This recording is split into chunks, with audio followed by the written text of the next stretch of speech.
पाहायला सुरुवात केली 85 आवाज. 85 आवाज मध्ये आपलं स्वागत. हमें यह बताते हुए अत्यंत हर्ष हो रहा है कि हम आपको एक स्वस्थ और फिट जीवन शैली की ओर प्रेरित करें। हमारे जिम में अत्याधुनिक उपकरणों के साथ साथ अनुभवी प्रशिक्षक उपलब्ध हैं जो आपकी फिटनेस यात्रा को सही दिशा में मार्गदर्शन करेंगे। ज्यादा जानकारी के लिए अभी कॉल करें। तुमचं स्वागत. ज्या संख्येनं आपण सर्व इथे उपस्थित आहात आणि आपल्यातला उत्साह जो दिसतोय ते पाहता एक गोष्ट नक्की आहे की आजचा दिवस महाराष्ट्रासाठी ऐतिहासिक आहे.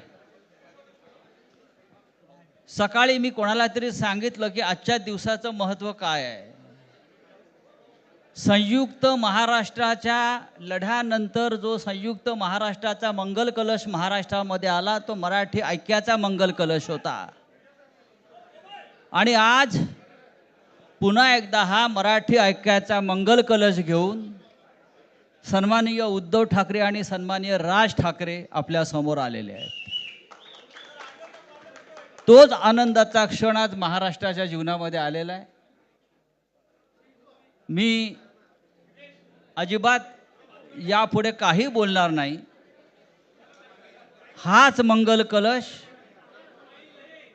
मुंबईसह अनेक महानगरपालिकामध्ये विजयी भगवा ध्वज फडकवल्याशिवाय राहणार नाही.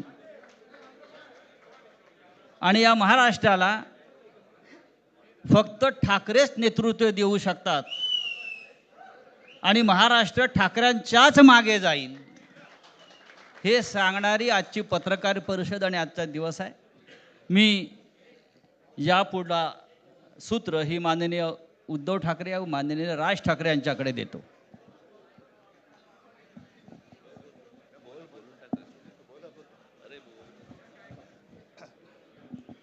बघा एवढं आमचं एकमत झालेलं आहे.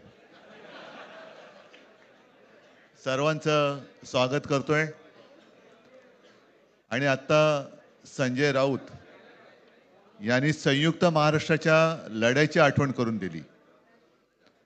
तो जो मंगल कलश आणला गेला तो काही सत्यनारायणाच्या पूजेसारखा आणला गेला नाही. त्याच्या मागे खूप मोठा संघर्ष झालेला आहे. 105 107 किंवा त्याहूनही जास्त मराठी माणसांनी बलिदान देऊन मुंबई महाराष्ट्राला मिळवून दिली आणि त्याची आठवण आज होणं स्वाभाविक आहे. कारण आम्ही आज दोघंही इथे बसलेलो आहोत ठाकरे बंधू. आमच्या दोघांचेही आजोबा प्रबोधनकार हे संयुक्त महाराष्ट्राच्या लढ्यामध्ये पहिल्या 5 सेनापतींमधले एक सेनापती. त्यांच्यासोबत माझे वडील म्हणजे शिवसेना प्रमुख हिंदू हृदय सम्राट बाळासाहेब ठाकरे, राजचे वडील म्हणजे माझे काका श्रीकांतजी ठाकरे, म्हणजे अख्खं ठाकरे घराणं त्यावेळेला मुंबईसाठी संघर्ष करत होता. त्याच्यानंतरचा इतिहास मी काही आता तुम्हाला सांगत बसत नाही. पण मुंबई महाराष्ट्राने मिळवल्यानंतर मुंबईमध्येच मराठी माणसाच्या उरावरती उपरे नाचायला लागले आणि त्यावेळेला न्याय हक्कासाठी शिवसेना प्रमुखांना शिवसेनेला जन्म द्यावा लागला. साधारणतः 60-65 वर्ष आता होतील. पुढच्या वर्षी शिवसेनेला 60 वर्ष होतील. इतकी वर्ष व्यवस्थित गेली आणि आज परत आपण पाहतो आहोत की मुंबईचे लचके, मुंबईच्या चिंधड्या उडवायच्या हे मनसुबे त्यावेळेला ज्यांना मुंबई पाहिजे होती त्यांचेच प्रतिनिधी जे वरती दोघं जण, वरती म्हणजे इकडे नाही दिल्लीत बसलेले आहेत, त्यांचे मनसुबे आहेत. आणि आत्ता जर का आपण भांडत राहिलो तर मग तो जो काय संघर्ष, ते जे काय हुतात्मा स्मारक आहे त्याचा मोठा अपमान होईल. आज आम्ही आमचं कर्तव्य म्हणून एकत्र आलेलो आहोत आणि मी मागेच म्हटलं एकत्र आलो आहोत ते एकत्र राहण्यासाठी. यापुढे मुंबईवरती आणि महाराष्ट्रावरती कोणी वाकड्या नजरेने किंवा त्यांच्या कपटी कारस्थानाने महाराष्ट्राला मुंबईपासून किंवा मुंबईला महाराष्ट्रापासून मराठी माणसापासून तोडण्याचा प्रयत्न करेल, त्याचा राजकारणात खात्मा केल्याशिवाय राहणार नाही, शपथ घेऊन आम्ही मैदानात उतरलेलो आहोत. उत्साह अमाप आहे. मी तुमच्या सर्वांच्या माध्यमातून, मला कल्पना आहे की आज केवळ महाराष्ट्रच नाही तर अख्खा देश बघतोय. मी सर्वांना विनंती करतोय, आवाहन करतोय आणि एक सूचना सुद्धा करतोय, कारण मागे विधानसभेच्या वेळेला भारतीय जनता पक्षाने जो एक अपप्रचार केला होता, बटेंगे तो कटेंगे, तसंच मी मराठी माणसाला सांगतोय की आता जर का चुकाल तर संपाल, आता जर का फुटाल तर पूर्णपणे संपून जाल. म्हणून परत एकदा तुटू नका, फुटू नका आणि मराठीचा वसा टाकू नका, हाच एक संदेश मी आमच्या आज दोघांच्या युतीच्या निमित्ताने संपूर्ण महाराष्ट्राला देतो आहे. आणि मला खात्री आहे की मराठी माणूस हा सहसा कोणाच्या वाटेला जात नाही, पण त्याच्या वाटेला जर का कोणी आलाच तर त्याला परत जाऊ देत नाही. मी सगळ्यांना परत मनापासून धन्यवाद देतो. आणि राज,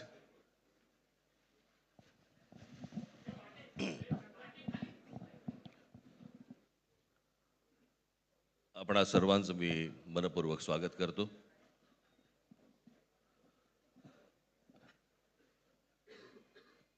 जे काय बाकी बोलायचं आहे ते सगळं जाहीर सभा जेव्हा सुरू होतील त्यावेळेला बोलूच आम्ही. परंतु माझी एक मुलाखत झाली होती आणि मी मुद्दामून आठवण करून देतो त्या गोष्टींची. आणि त्या मुलाखतीमध्ये मी असं म्हटलं होतं की कुठल्याही वादापेक्षा आणि भांडणापेक्षा महाराष्ट्र मोठा आहे.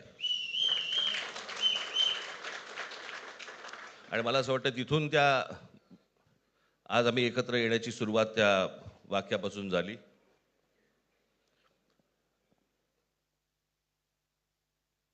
कोण किती जागा लढवणार, आकडा काय, हा नाही सांगणार तुम्हाला.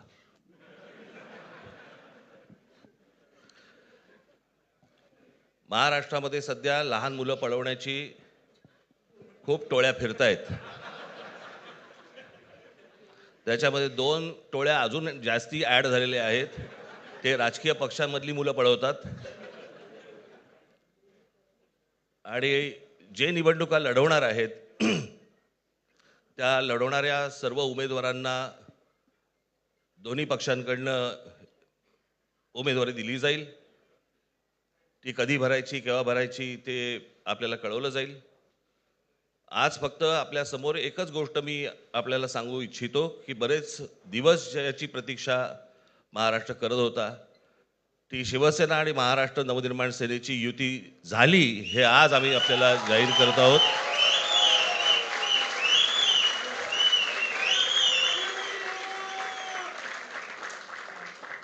धन्यवाद.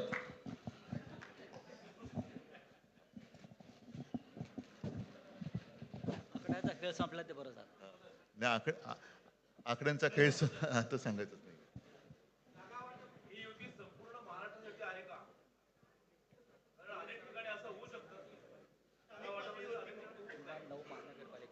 अजून बाकीच्या महापालिकांमध्ये सुद्धा कालपर्यंत युती झालेली, जशी नाशिकमध्ये झालेली आहे, बाकीच्या ज्या महापालिका आहेत त्यांची सुद्धा त्यांच्या तिथल्याही युतीवरती आज उद्याच शिक्कामोर्तब होईल.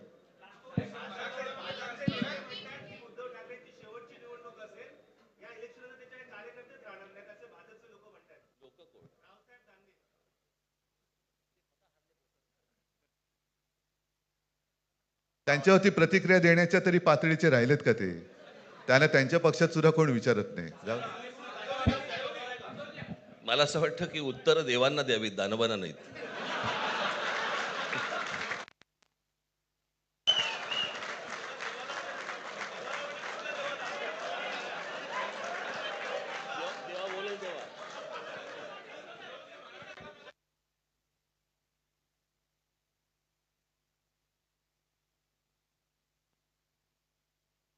मुंबईचा महापौर मराठीच होणार आणि तो आमचाच होणार.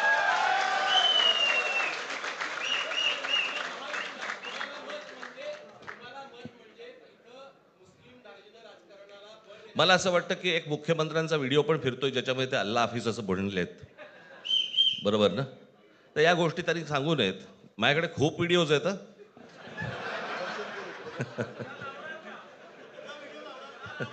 काय ते ते काय बोलतात त्याच्यावरती माझे व्हिडिओ तयार असतील.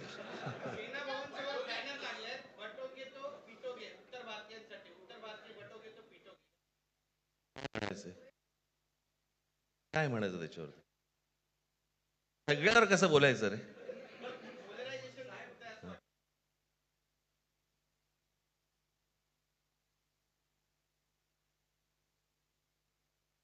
मला असं वाटतं आज मुंबईचं मी तुमच्यासमोर आम्ही जाहीर करत आहोत आणि बाकीच्या जशा अशा होतील तशा तुम्हाला कळवलं जातील.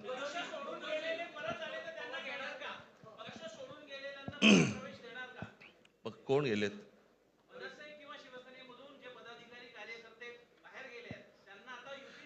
येऊ तर देत पहिलं.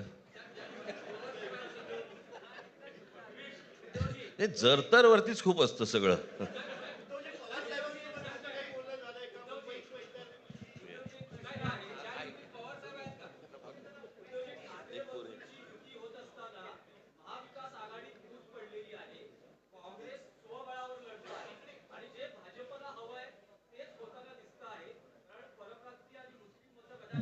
आ- भाजपला काय हवंय ते भाजपने पाहावं.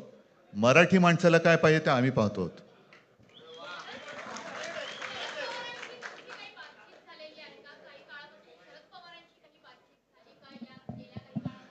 चर्चा सुरू आहे. चर्चा सुरू आहे. बघू त्यांच्यात. आम्ही आज आमची युती जाहीर केलेली आहे, शिवसेना आणि महाराष्ट्र नवनिर्माण सेना. जे जे महाराष्ट्र प्रेमी आहेत त्याच्यात काही भाजपातले सुद्धा अस्सल मराठी आहेत, ते सुद्धा येऊ शकतात. ही महाराष्ट्र रक्षणासाठी महाराष्ट्र प्रेमींची युती आहे. त्याच्यात काही जण भाजपमध्ये सुद्धा आहेत, त्यांना हे जे काही चालले ते पाहवत नाहीये किंवा सहन होत नाहीये, ते सुद्धा येऊ शकतात.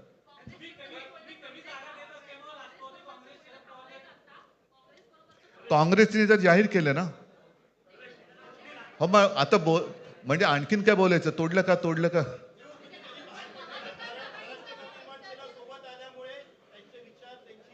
बघा, मला बाकी कोण काय म्हणते त्याच्याशी काही कर्तव्य नाही. मी परत एकदा सांगितलं, महाराष्ट्राला आणि मराठी माणसाला काय पाहिजे ते आम्ही दोघं बघतो.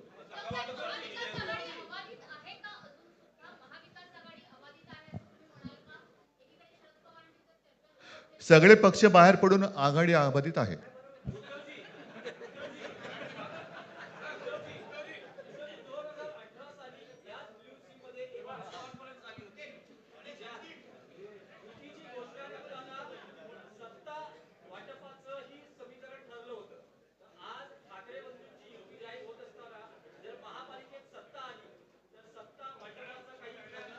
त्यावेळेला आम्ही हा निर्णय जाहीर केला होता आणि नंतर काय झालं तुम्हाला माहिती आहे.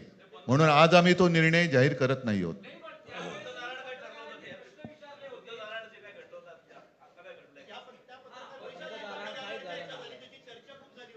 आता आमचं दोघांचंच घर आहे ना, दार बंद कशाला करायचं? ठीक आहे, चला. मला असं वाटतं बाकीच्या प्रश्न आता काही तसं काही नाहीये. निवडणुकीपूर्वी अरे झालेलं आहे ना जागा वाटप.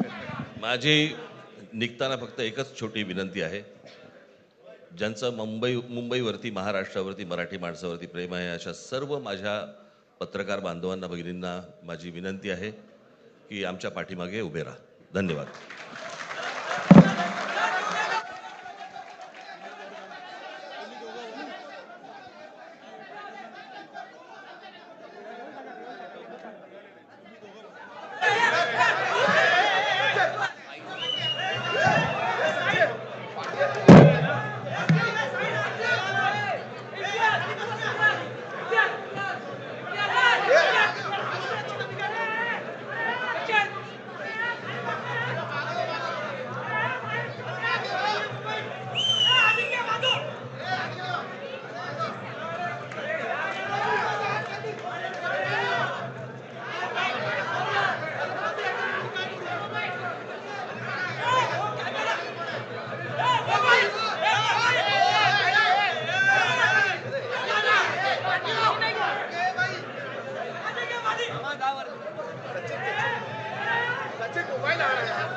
राजेश